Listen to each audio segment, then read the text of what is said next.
यो जुन तपाईँले पछाडि ब्याकग्राउन्डमा एउटा इन्ट्रेस्टिङ गेम देखिराख्नु भएको छ, खुट्टाले हानेको छ होइन, उडी उडी हानेको छ, त्यो सेपाक ट्याक्रो।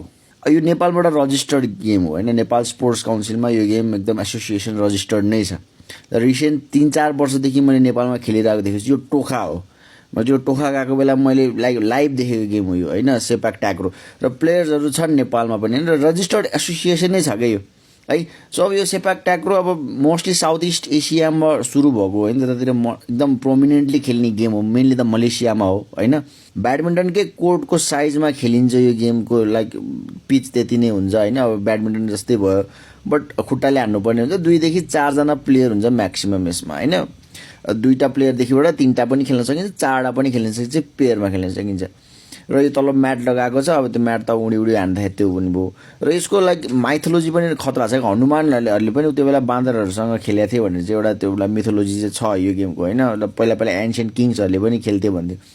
सो मलेसियाबाट सुरु भएको, नेपालमा पनि एकदम क्रेज बबाल छ अहिले। रिसेन्ट टाइममा त खतरा क्रेज छ, मैले देखेको छु यो गेम है। झट्ट हेर्दा भलिबल जस्तो देखिन्छ, तर खुट्टाले हानेको छ, उडी उडी हानेको छ। यो सर्ट छ नि, यो सनब्याक किक भन्छ यसलाई होइन, अब हेर्दा बाइसिकल जस्तो लाग्छ, सनब्याक किक भन्छ यसलाई चाहिँ। सो इन्ट्रेस्टिङ छ गेम, तर टफ छ, एकदम टफ छ है। Body control, ball control with like हेर्नु सर्ट हेर्नु नि त्यहाँ।